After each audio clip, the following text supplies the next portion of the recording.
c'est quoi le bullshit? C'est quel bullshit t'as raconté, là? Non, moi, contrairement à toi, je dis pas le bullshit. First, j'arrive avec des faits. Puis c'est... Là, vous avez commencé. Ah, OK, j'ai compris la stratégie, là.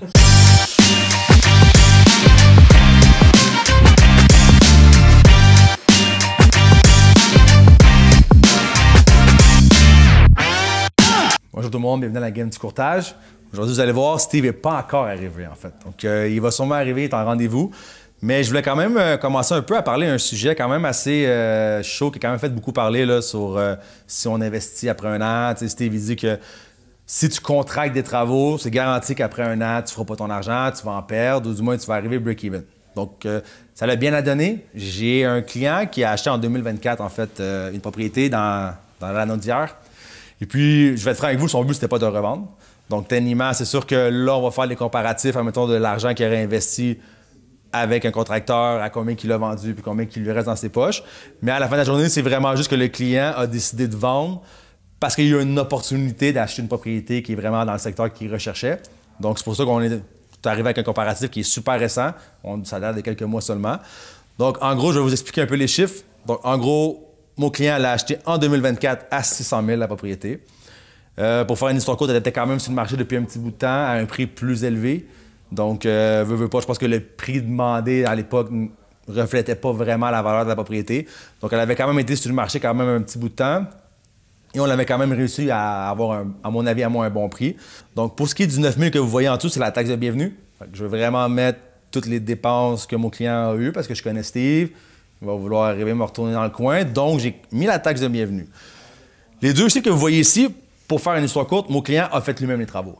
Donc, techniquement, je n'ai pas de facture à vous dire, mais veux pas, on a essayé d'aller dans des chiffres quand même qui représentaient, on va dire, la valeur des travaux que lui a fait. Donc, pour ce qui est du 20 000, c'est que mon client a refait sa cuisine. Mais quand je dis refait sa cuisine, il n'a pas refait la céramique. Il a vraiment juste refait les comptoirs et les armoires. Donc, tous les comptoirs et armoires ont complètement été refaits. Donc, je l'ai mis à un coût de 20 000. Quand même, je pense que c'est quand même assez réaliste. Il n'y a pas de céramique qui a été faite, rien. Puis les matériaux sont quand même des bons matériaux. Donc, on l'a mis à 20 000. Et le 5 000, c'est qu'il a repeinturé la maison au complet. Donc, pour une propriété à être repeinte au complet, on est sûrement dans les 5 à 6 000 si vous engagez un peintre, en fait. Donc, en gros, si on regarde sa propriété, on en revient environ à un 634 635 000 que ça allait finir par lui coûter en réno s'il l'aurait contracté. Comme je vous ai dit, c'est pas son cas. Il a fait les travaux lui-même. Et puis, en 2025, ici, qu'est-ce qu'on voit? C'est que on l'a mis sur le marché. Comme je vous ai dit, c'était pas prévu, mais bon, il a fallu qu'il la mette sur le marché. On a été en 9 multiples, contrairement à l'année passée qu'elle avait été sur le marché pendant très longtemps quand même. Je vous dis ça, c'est quasiment un an. Je n'ai pas la mémoire exacte, mais c'est au moins entre 10 et 11 mois qu'elle était sur le marché. Puis on a reçu 4 offres d'achat et son prix à la fin a fini, on l'a vendu à 695 000. Donc, en fait, quand on est vendeur, vous allez voir ici le 32 000, c'est la commission plus taxe. Donc ça, c'est le frais de courtage que ça a coûté à mon client vendeur, ce qui n'est pas ici, parce qu'ici, quand on achète au Québec, bien, on n'a pas de commission à payer. Donc, si on diminue son prix de vente moins la commission qu'il a payée, il va lui rester 663 000.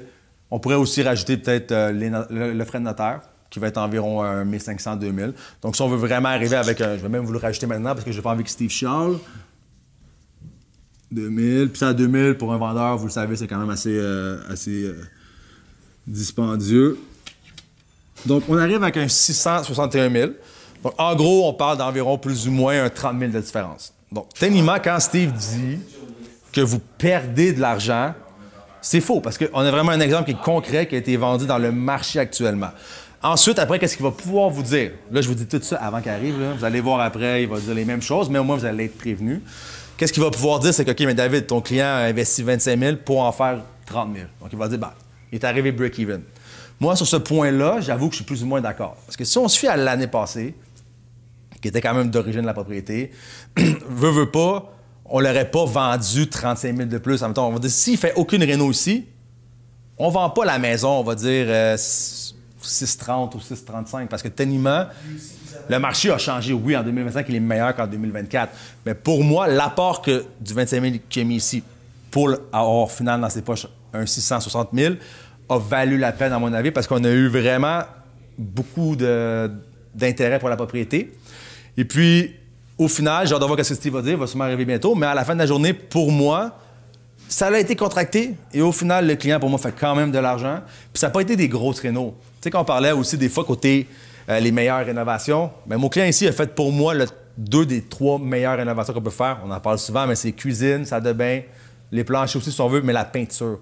Puis on voit la peinture 5 000 $. Je vous dis juste, la peinture, à mon avis, à moi, quand je suis rentré à la maison, a complètement changé le look de la maison. C'était des couleurs qui étaient vraiment comme d'origine. La propriété, c'est une 2005 environ, dans le début des années 2000. Donc, veux pas juste ce 5 000 $-là, à mon avis, a été très, très bien investi. Et naturellement, la cuisine, ça reste aussi quand même une des meilleures, la meilleure, en fait, rénovation qu'on peut faire. Donc, en gros, écrivez-nous vraiment pour voir qu'est-ce que vous en pensez, parce que techniquement, pour moi, mon client a fait une bonne affaire. Puisque, en plus, pour lui, comme je vous ai dit, c'est lui qui a fait les travaux, donc le coût lui arrive pas à un 634 000 comme c'est indiqué ici. Donc, j'ai hâte de voir Steve. Justement, Steve, il s'en vient. Donc, rappelez-vous de ce que je vous ai dit avant qu'il arrive. C'est sûr que ces petites choses qu'il va vouloir me dire vont ressembler à ce que je vous ai dit. Alors, à toi, Steve, je suis content de te voir. Ah, c'est quel bullshit que t'as raconté, là? Non, moi, contrairement à toi, je dis pas le bullshit. First, j'arrive avec des faits. Puis c'est... Là, vous avez commencé. Ah, OK, j'ai compris la stratégie, là. Non, mais en fait, je leur ai même dit que je t'allais dire. Donc, en gros, je vais réexpliquer vite pour Steve pour qu'il comprenne un peu les chiffres, en fait. Donc, Steve, ici, la maison que mon client a achetée à 600 000, qu'elle avait été sur le marché environ 11 mois, grosso modo. Ici, j'ai mis la taxe de bienvenue, qui était à 9 000 $. Comme j'ai dit, bon, ça ici, c'est la cuisine. Seulement le comptoir et les armoires ont été changés. Fait que même le 20 000, je le trouve onéreux. Mais je le laisse à Steve pour vraiment qu'il dorme bien la nuit. Et puis le 5 000 qui est ici et la peinture de la propriété au complet. Puis ça, je pense que c'est quand même raisonnable de dire que si tu fais affaire avec un peintre pour peinturer une maison, ça va coûter entre 5 et 6 000. On est dans la gamme de prix, à mon avis. OK. T'as combien, toi? Tu sais combien ça coûte peinturer une maison aujourd'hui? Un cottage, comme il y a là? C'est 12 000 $. Parfait. Ça, j'aime ça prendre Steve, OK? Parce que je vous ai dit que mon client l'avait fait. C'est complètement faux. C'est la seule rénovation que mon client a contractée et ça lui a coûté 5 000 $. Attends. Donc, ça, avec une facture? Oui, exactement. Fait que, tu sais, des fois, là, je laisse Steve parler. C'est n'importe quoi. Garanti. Il peinturier, il y a un cottage 3 étages, guys. C'est pas 3 étages, c'est un étage. Pourquoi c'est un bungalow, un cottage? Non, c'est un cottage, mais c'est un seul étage en haut, puis avec un sous-sol. T'as pas 2 étages, là, c'est un seul étage. T'as le premier étage, rez-de-chaussée, sous-sol. Ben, c'est ça qu'il y a? Oui, exactement. C'est un cottage. Oui, exactement. C'est 5 000 $, il a peinturé les 3 étages, plafond, mur, poinzerie. Mais là, qu'est-ce que... Okay, au final, non, mais au final, la peinture de la propriété... Il a peinturé la maison au complet, hein? Ouais, Mais ça coûtait 5 000 $. Exact. Pas de cash, tout avec des factures. Non, c'est correct. Mon client n'est pas comme ça. Mon client fait avec facture. Donc, tout ça pour dire à la fin... Matériaux. La facture de matériel, il n'a pas lu la soumission. Mais tu sais, ça encore là, Steve travers son chapeau, comme fait que là, 634 000. Fait que là, on arrive ici avec un 695 000 vendu. Ouais. On a enlevé la commission. Ouais. Au début, j'avais même pas mis le notaire. Mais regarde, je veux pas m'ostiner avec toi. J'ai mis 2 000. Puis ça, tu sais que pour un vendeur, c'est moins que 2 000. Mais j'ai mis 2 000 juste pour que tu sois content. On arrive dans ses poches avec un 661. Donc, on parle d'une différence d'environ 30 000 entre les deux pour un investissement de 25 000 $. Alors, est-ce que tu perds de l'argent? C'est complètement faux. Tu ne perds pas d'argent avec ce genre de travaux-là. Et comme j'ai dit tantôt, mon client a quand même mis, à mon avis, dans les meilleures rénovations à faire en peu de temps, si on veut, la peinture et la cuisine. Alors, je te laisse, Steve, parler. Rappelez-vous de ce que je vous ai dit. Qu'est-ce qu'il va dire? Vas-y. 634 000. Ça, c'est son coût. Tu veux ça? Non, c'est correct. 634 000. Là, tu as 680. 15. J'ai rajouté les taxes à la commission aussi. 32, c'est la quoi, commission? La commission. Le 2000, c'est les frais de notaire, de clôture, parce qu'il va passer au notaire pour sa transaction. OK, fait que là, ça donne 661? Oui. OK, mais ça, moins ça? Ça fait environ 30 000, ça, je t'ai dit. 30 000. Ben, moi, tu sais, là, on arrive avec des chiffres qui sont pas justes. Si tu le mets à 664 000, ça aurait été 30 000 de différence. Fait que là, on est à 27 000. 27 000. Ouais, plus il a payé son hypothèque, son capital. Bon, mais en un an, on s'entend qu'au début, c'est beaucoup plus 2021, t'as combien de taux d'intérêt? Ah, t'as sa pénalité, tu l'as-tu mis? Non, mais il rajoute, par exemple, ça, côté pénalité, ça, là-dessus, je pourrais pas te dire qu'est-ce qu'il y en a. Je sais même pas s'il a pris un terme variable ou de quoi, ça, je pourrais pas te dire. Ouais, c'est ça. Si c'est variable, c'est 3 mois d'intérêt seulement. Okay, donc, en gros, oui. Bon, OK, il a fait 27 000, OK? Bon, c'est un coup de chance, là. Il était chanceux. Attends, il était chanceux dans sa malchance, OK? Ben, il était chanceux d'avoir un courtier qui a réussi à avoir un excellent prix en 2024 et un courtier qui a réussi à aller chercher en 2024, quel mois? 2024? C'est pas mal semblable pour de vrai, parce qu'il l'a acheté en fin d'année, grosso modo. Je te dirais, écoute, là, j'ai pas les dates exactes, mais je pense qu'il est rentré en août. Puis les taux d'intérêt étaient hauts. C'est pour ça qu'il y a eu un bon deal. Okay? Fait que c'est toujours bon d'acheter quand les intérêts sont hauts parce que tu vas payer pour un meilleur prix. C'est pour ça que David a réussi à avoir ce prix-là. C'est grâce au marché. Mais en fait, comme je l'ai dit tantôt, c'est vraiment parce que la maison était, à mon avis, overpricée. C'est pour ça aussi que ça a été long sur le marché, parce qu'elle était beaucoup plus chère que ça au début de la maison. Fait que moi, je pense qu'elle est comme restée sur le marché parce que son prix demandé était trop élevé par rapport à sa valeur. Donc, c'est sûr que oui, au final, quand une propriété reste sur le marché longtemps, c'est sûr que l'acheteur qui va venir a un plus gros... Oui, c'est normal. Puis c'est ça qu'il y a eu comme chance. Fait que dans le fond, c'est bon. Il a fait ce bon deal-là. Les chances que ça l'arrive, là, c'est rare. Là. Il s'en tire avec 27 000, comme il dit David. Ouais, 30 000. Mais techniquement, si je prendrais son hypothèque, puis je verrais qu'est-ce qu'il a payé en intérêt, j'enlèverais les intérêts, peut-être il resterait 5 000, là, peut-être même moins que ça. Mais la chose là-dedans, c'est je t'avais dit, c'est parce que c'est lui qui a fait les travaux. C'est pour ça qu'il s'en tire en bon Non, mais ça, compte. c'est des coûts que... Oui, non, mais lui, on s'entend comme je dis tantôt, mon client, son coût, c'est pas ça, là, parce que c'est lui qui a fait les travaux. Exactement. Donc, là, les prix qu'on a mis, c'est des prix contractés. Parce que sinon, c'est sûr que si on prend son coût à lui, il fait beaucoup plus quand même. Peut-être sa cuisine, elle aurait coûté plus cher que ça. Il a mis un comptoir de granit? Non, c'est non plus. Stratifié? Non, c'est plus que du stratifié, là. J'ai pas le terme en... Butcher block? Non, mais c'est pas du quartz, c'est pas rien, mais c'est un nouveau type de comptoir. Mais moi, pour de vrai, on dit là, armoire, comptoir big, à 20 000, c'est pas une grosse... C'est une cuisine des années début 2000, là. C'est un genre de U, c'est pas une immense... Il n'y a pas de lino, je te dis, moi, j'ai fait 10 pieds de mur, là, Ikea, puis j'ai fait soumissionner, justement, par un chose, c'était 5 000. Puis ça, c'était à part le comptoir. 10 pieds. Il n'y a pas grand caisson là-dedans. Fait que, tu sais, 20 000, on va laisser parce qu'on veut montrer que David a fait un profit, là, mais en réalité, je vous le dis, il n'a pas fait d'argent. I'm still gonna... S'il a fait 5 000, c'est beau. Est-ce que... Là, la question, c'est que si tu achètes une maison puis tu veux faire des flips immobiliers, est-ce que tu vas faire de l'argent? La réponse est toujours non. Parce qu'à la fin, même s'il aurait fait 27 000 ou 30 000, il va payer 50 de gain capital. Non, c'est la maison, c'est sa résidence principale. Mais non. Non. La première année, tu payes un gain capital. Même si c'est ta première résidence, parce que tu dois le rentrer dans tes impôts. Non, puis il est resté là plus qu'un an parce qu'il déménage en mois de... ça va il est resté plus qu'un an, mais on parle d'un flip. Gain en capital. Premièrement, c'est pas un flip. Premièrement, son but quand il a acheté, c'était pas de revendre. C'est qu'il y a eu une opportunité d'acheter dans le quartier exactement ce qu'il voulait. Donc, premièrement, ça s'explique. Premièrement... Bon, David est de retour avec son téléphone qui n'est jamais fermé. Premièrement, ça s'explique, puis c'est pas un flip. Donc, non, il n'y aura pas de gain en capital qui va se donner. À la fin... Puis ça, je peux donner un point à Steve, quand notre sujet était de savoir si on met 100 000 une maison. Si on prend cet exemple-là, je pense que si mon client aurait mis 100 000, contracté, limite, il n'aurait pas vendu 750 000. Je pense que quand il l'a vendu à pas loin de 700 000, je pense quand même qu'il y avait comme, sans dire maximiser, il y a toujours des choses qu'on peut rajouter, qu'on peut faire dedans, mais je pense que c'était pas mal le maximum qu'il aurait dû mettre sur sa propriété. Il faut faire attention quand on parle de flip. Tu as raison de regarder Steve parce que tu peux pas mettre 100, 150 000 sur une maison que son prix maximum va être 600 000. Il faut vraiment que tu fasses attention aussi, puis surtout la finition des travaux aussi, mais de quel type de propriété. La finition de travaux. Là, quand tu parles de finition, là, quand les travaux sont bien faits. Oui, je trouve que ça joue beaucoup.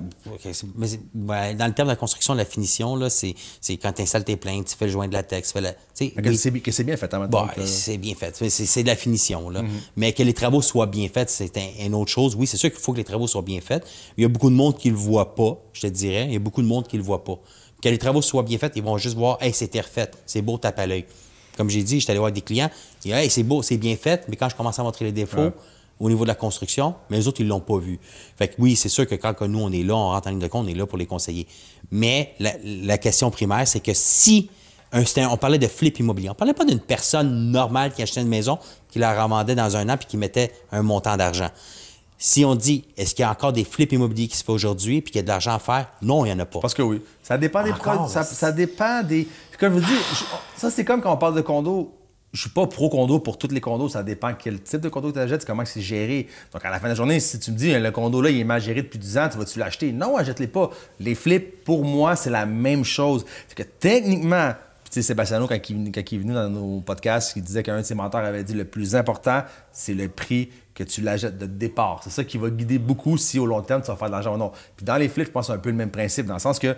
Est-ce que tu trouves des deals? Même toi, tu l'as dit, ça se trouve, mais ils sont rares. Oui, c'est plus comme... C'est rare. C'est de plus en plus rare, c'est vrai, parce que il y a beaucoup trop d'acheteurs, donc veut pas, c'est l'offre et la demande, donc il y a beaucoup d'acheteurs pour tous les types de propriétés. Donc oui, c'est plus difficile de faire des flips immobiliers. Mais quand je t'entends dire il n'y a pas d'argent à faire, c'est fini. Non, c'est pas vrai, c'est du cas par cas. Ça dépend du secteur que tu achètes, ça dépend des travaux que tu fais. Comme je vous dis, cette maison-là est dans un bon secteur à la Naudière. Mon client aurait mis 100 000 en 2024, il n'aurait pas vendu 800 000. Attends une minute, mais tu ferais... sais, quelqu'un qui fait du flip immobilier là pour faire de l'argent. OK? Il ne travaillera pas pour 30 000 de profit qui va se faire poser 50 Non, mais vraiment, son coût à lui ne sera pas le même que si tu le fais contracter. Il y a ça aussi, il faut que tu le mettes en balance. C'est le même coût. Parce qu'en réalité. Si c'est un entrepreneur qui le fait, c'est lui qui va le faire. Ça va être son temps. Oui, mais tu sais, à la fin. Ce ne sera pas les mêmes coûts que contracter. OK, mais même s'il mettrait 100, on va dire qu'il mettrait 25 000 en travaux. OK? Comme il a fait là 25 000 en travaux. Lui, c'est contracté, ça. Oui, c'est contracté, mais en réalité, là, oui, il serait plus dans le profit, mais là, ton profit, on va dire, il serait à 50 000. Le gars, il se fait imposer là, 50 oui, là, après ça, c'est sûr que là, c'est d'autres choses. Tu vas-tu travailler pour 1 an pour faire 25 000? Jamais de la vie. Quand on dit que s'il faut que ça soit payant, il faut que tu fasses au moins 75 80 000 dans tes poches. Ouais. Mais la différence, ce qui serait arrivé, c'est que si le gars voulait faire un flip immobilier, il l'aurait pas acheté en 2024, cette maison-là. Parce que je pense qu'il aurait fallu qu'il aille beaucoup plus bas que le 600 000 Ah, tu viens de le dire. Passer. Parce qu'en 2024, c'est ça, il n'y avait pas de bon deal. Non, c'est parce que c'était pas ça le but du client. Mais le but qu'on dit, c'est... Non, mais c'est aujourd'hui, tu n'aurais juste pas une maison. Tu l'aurais juste pas acheté là. Tu aurais été ailleurs, tu aurais été sur une autre maison, qui a peut-être plus de choses à faire. Parce que techniquement, cette maison-là, oui, il y a eu des rénaux qui ont été rajoutés, mais elle était vivable. Là. Je veux dire, techniquement, tu pouvais arriver, puis même si tu voulais pas la peinturer, tu pouvais mettre ton stock puis habiter directement à la propriété. C'est sûr que quand on parle de flip immobilier, à mon avis, il faut que tu aies plus d'avoir des maisons qui ont besoin de travaux, que c'est pas monsieur, madame, tout le monde qui va être prêt à acheter ce genre de propriété-là. J'en regarde beaucoup. Il y en a de la vidange sur le marché. C'est de la vidange que tu veux rénover. Okay? Même au prix qu'ils le vendent, ça vaut même pas la peine de les rénover parce que la marge de profit est pas bonne. Elle n'en vaut pas la peine pour dire, moi, je vais me casser la tête pendant 6, 7, 8 mois pour la garder 1 an, mes coûts fixes, tout ça, puis à la fin, je vais faire un profit qui a de l'allure, dire, hey, je me suis fait un salaire. Non, il n'y en a pas. C'est pas vrai qu'il n'y en a pas. C'est parce que toi, tu dis qu'il y en a zéro. À Montréal, il n'y en a pas. À Montréal, je n'ai pas vu. Si vous êtes capable, vous en avez trouvé, là, faites-moi le savoir. Vous avez passé par un courtier, vous avez acheté une maison, vous l'avez rénovée, vous l'avez revendue 1 an après, vous êtes contracteur, vous avez fait en haut de 50 000 de profit dans vos poches, après impôt net, appelez-moi. Ou marquez-les dans le podcast, Steve, tu n'as pas raison. Mais si j'ai raison, marquez Steve a raison, David n'a pas raison. Non, mais déjà, Steve n'a pas raison parce qu'il voit les chiffres là. Puis deuxièmement, quand Steve dit si vous avez acheté avec un courtier, j'espère qu'ils ont acheté avec un courtier. Je trouve que des fois, ton thinking de genre avec un courtier, t'as pas des bons deals, c'est pas vrai à la fin de la journée. J'espère que vous avez acheté avec un courtier parce que vous allez être bien représenté. Steve, des fois, il dérape complètement, mais à la fin de la journée, de dire que c'est pas vrai, qu'il n'y a pas de deal à faire, c'est pas vrai. Est-ce qu'il y en a autant qu'avant? Non, ça c'est vrai. Je pense que quand on a commencé dans nos années, il y avait beaucoup plus de deals qui se faisaient, puis il y avait plus de... Il y avait énormément. Il y en avait beaucoup plus. Qu'est-ce que t'attendais? Des flips immobiliers. Ouais, c'est la mode. Là, dans les dernières années, qu'est-ce que j'entends, moi, c'est des flops immobiliers. Des flops? Ça, c'est pourquoi? J'entends plus de flops que de flips immobiliers. Parce qu'ils ont peut-être été mal conseillés, ils n'ont peut-être pas acheté une bonne propriété. À la fin, il faut que vous fassiez vos recherches, c'est vrai. Mais de dire qu'il y a zéro flip qui peut être fait au Québec en 2025, je pense pas que c'est vrai. Mais est-ce que vous devez faire vos recherches plus qu'en 2015, 2016, 2007? Je pense que oui, c'est vrai que maintenant, l'immobilier s'est resserré. Donc, je pense qu'il faut faire des investissements qui sont plus pensés et très bien réfléchis qu'avant, qu'il y en avait beaucoup plus sur le marché, que tu peux avoir un meilleur deal. T'es conseillé, OK? Tu me dis, je vais acheter un immeuble à revenu puis flipper les revenus ou je vais acheter une maison pour flipper, pour faire un profit dessus? Moi, je pense que le Plex va être... Pour moi, mettons, le Plex, ça va coûter plus cher, c'est sûr, à faire, mais de base, je pense que le potentiel Mais qu'est-ce qu'on entend? Tu vois, le trend maintenant, c'est ça. Tu comprends? C'est sûr qu'avoir des immeubles, c'est rendu populaire. Ouais. Ben, propriétaire de porte, c'est la grosse mode depuis c'est la grosse mode, c'est ça. 5, 6 ans, 10 ans, on va dire. Mettons, même je te dis un bon 5 ans, là, depuis que le flop immobilier ne marche plus. Là. Ah, excuse-moi, la rénovation, flop. Excuse-moi, je ne veux pas te vexer aujourd'hui. Non, mais tu me vexes pas, c'est correct. À la fin de la journée, c'est juste parce que de dire il y en a zéro, je suis pas d'accord avec ça, puis je serais pas d'accord avec ça. Écoute, on va voir qu'est-ce que le monde va dire, là, mais honnêtement, là, j'en regarde qu'est-ce que c'est sur le marché, puis je vais dire, écoute, je vais l'acheter, puis je vais la rénover. Ils sont trop chers, il y a toujours quelqu'un en arrière qui est prêt à payer plus cher que toi. C'est ça l'affaire. Ah, même dans les multiplexes, j'en avais visité un sur la 57e avenue, puis il demandait trop cher. On a fait un offre, on l'a voulu le baisser après l'inspection, tout ça, puis il n'a pas voulu. Mais après, quand j'ai regardé, quand il l'a revendu, il l'a vendu, puis il l'a vendu plus cher. Ce gars-là, là, j'espère qu'il a les reins solides parce qu'il y avait un méchant problème, ce bâtiment-là, au niveau de la plomberie. Puis j'espère qu'il l'a fait inspecter puis qu'il l'a su, c'était quoi. On l'avait donné, nous autres, le rapport d'inspection au niveau de la plomberie, mais qu'il a payé ce prix-là pour ce building-là, c'est complètement ridicule. Mais encore souvent, pour ça, on en avait comme déjà parlé dans un podcast, mais des fois, c'est vrai qu'on va regarder des prix de valeur de Plex, on va dire, mettons, Puis on est comme, ça fait aucun sens que la personne ait acheté ça avec les revenus ou l'état du building. Mais je pense que maintenant, souvent, ce genre d'investisseur-là va peut-être avoir déjà 50 portes, 100 portes. Son but à lui, c'est seulement d'agrandir son parc immobilier. Donc, il va être peut-être prêt à prendre une petite perte par rapport à celui-là sur les travaux de plomberie, par rapport aux revenus actuels. Mais si tu veux des fois grandir ton parc immobilier, des fois, c'est la solution un peu. Mais c'est sûr que si c'est ton premier plex, mais comme tu as tes clients, je ne sais pas si c'est leur premier, mais tu te retires, tu dis écoute, pour moi, ça fait pas de sens parce que tellement c'est mon premier plex ou mon deuxième.